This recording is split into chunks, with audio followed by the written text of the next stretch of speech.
Hey guys, look who's back. Finally, the Ram has made it back home. Let's take a look at what they did to get it back on the road again.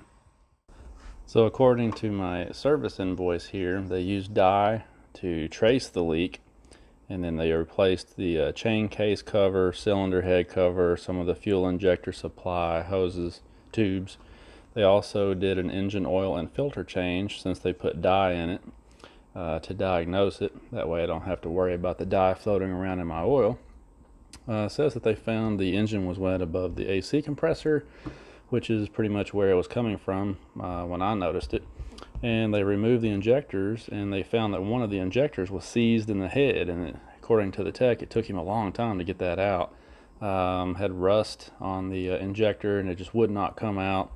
And this is with only 5,000 miles on it, so you can imagine if you tried to do one of these at like 70 or 80,000 miles, probably going to be a nightmare. But anyway, got the injectors out, replaced everything he needed to, put the new timing cover on. There was a note in here about he found a machining mark on the lower corner, so I don't know if that has anything specifically to do with the leak or what, but anyhow, they replaced that and got it all back together, and so far so good. Now when I was poking around under here, it looked to me like they have replaced this charge air cooler hose right here too. It's nice and black and shiny and doesn't match the rest of the engine components now. It looks like it's brand new, so they may have replaced that as well, even though I didn't really see it on the ticket. But yeah, the timing cover down here, and there's another plastic cover down lower that you can't see down there near the harmonic balancer, and they replaced this stuff and you know, basically did all the work over here on this side. And so I crawled underneath and looked, and so far so good. You know, like I said, there's not any visible leaks at this time. I just drove it about 30 miles and brought it home from the dealership, and I don't see any leaks at all. So fingers crossed that this EcoDiesel engine will be a trouble-free engine now for the foreseeable future, hopefully for the rest of the time that I own it.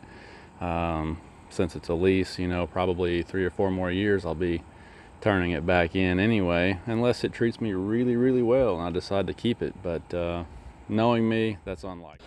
Now what I would have liked to have seen is how many hours of labor they had in this, but since it was a warranty repair, they don't actually put that on the invoice. I was just curious, because like I said, my guess is that this probably would have been at least a couple $1,000 repair if you had to do this out of pocket.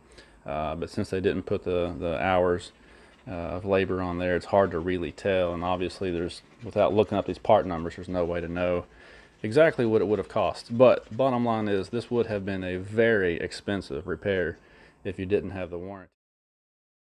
And that's something to keep in mind if you decide to delete and tune your diesel truck. You know, obviously there's no kits available for the 2020s yet, but they will be very soon. I'd say within the next 12 months there'll be delete and tune kits out there for them. So if you decide to do that, keep that in mind. Your warranty is probably going to vanish, and if you have an issue like this, it's going to really get into your pockets fast. So that's one reason I'm leaving this one bone stock. You know, I've got a tool that I use just to calibrate the speedometer, you know, and I got that scan gauge, which is just a monitor. I don't have anything to actually go into the ECU and tune it with, and I don't have any plans to do that right now for this very reason. I want to keep my warranty coverage. So anyhow, just keep that in mind. Looks like it's going to be another beautiful day out here today. So yeah, I got her all cleaned up, had to give it a bath. It was absolutely filthy when I took it out there to the dealership, but when I got it back, they had it sitting out in the parking lot waiting for me, and it was under a tree, and the birds had kind of wore it out, so I had to give it a good bath. But she's looking good again. So it's really good to have the truck back. I was really starting to miss it. I've put some miles on it over the last day or so since I got it back, and even took it out yesterday and pulled my utility trailer with some mowers and equipment and stuff on it. So I've been driving it a little bit, and so far it seems to be okay. You know, I don't see any more leaks. I think they've got it all patched up now, so hopefully, fingers crossed, it'll stay that way long term. So yeah, so far so good, and she seems to be running just fine. So one thing I want to mention while we're on this topic of the EcoDiesel is that if you look up under, now this is obviously the RAM application, but if you look up under, you can see they've got some very small mufflers, almost a resonator really. They don't hardly do anything, but there's one of these on both sides back here at the rear of the truck. And the reason I'm showing you that is because I've noticed that there are some catback exhaust systems that are starting to pop up for these trucks. One of which I saw yesterday was a MagnaFlow system. It was over $600. Yeah, and the only thing it would do is basically replace those little guys right there. Now, the reason that that's a complete waste of money is because if you look at these new EcoDiesels, you can start up there at the engine and work your way back. You know, obviously you go from the turbo down to the particulate filter. You've got a tube that comes off the exhaust after the particulate filter that operates the low pressure EGR. Then you got, you know, your nozzle for your exhaust fluid. You've got the catalyst. There's a butterfly valve with a solenoid way back here by the rear axle. You can't see it. I'm gonna crawl under here and try and give you a better view of this. So see, you got the particulate filter way up there. There's all kinds of sensors and everything. You come down here to the catalyst. There's that that valve. Try to see it here, right up there, that has a little solenoid on it, and I think there's a little butterfly valve in there. From what I understand, the idea of that is that it creates back pressure so that the low pressure EGR tube can work properly, and it's way up front there. So basically there's nothing that you can change in this exhaust system all the way back to the rear. So I mean, somewhere down the road, maybe another year or two, they probably will have delete kits where you can delete the exhaust system and tune the truck, you know, like guys have been doing on these diesels for years.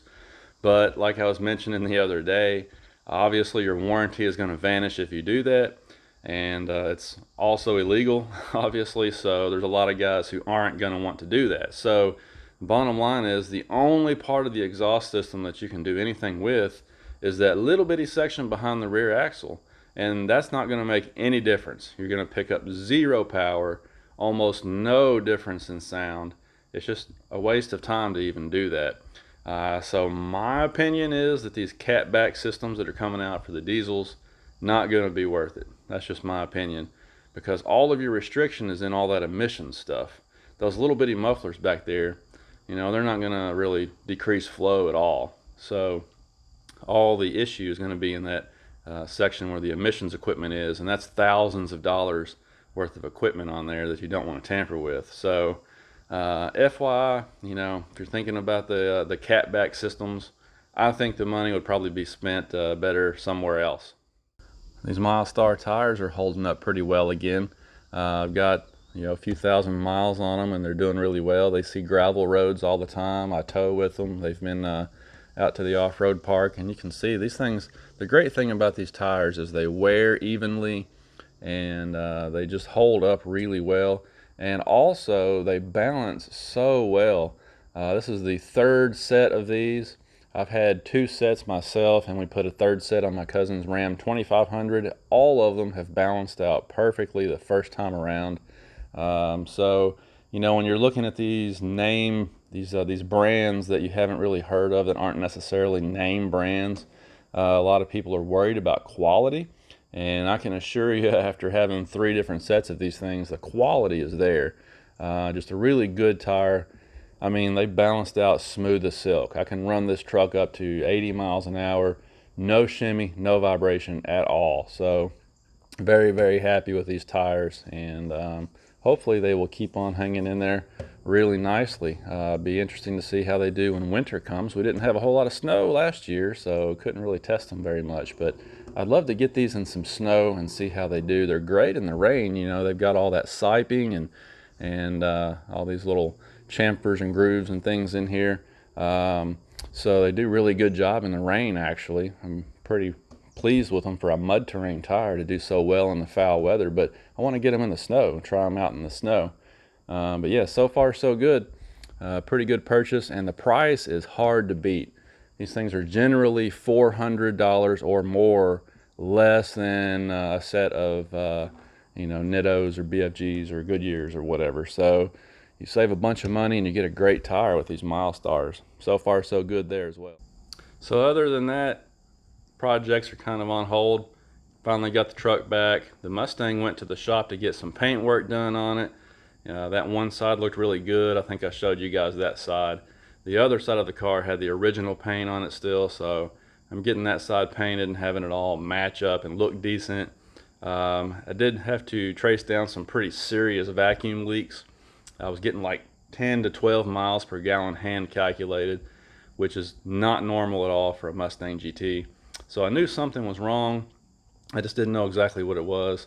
And thanks to a post that I read on the forums, I was able to diagnose it as a bad vacuum line. So one of the main vacuum lines coming from the fuel tank to the charcoal canister, and then over to the purge solenoid, and then to the intake manifold. Whew, that's a lot, but that vacuum line had completely rotted and disintegrated over 25 years of use. There was nothing left of it.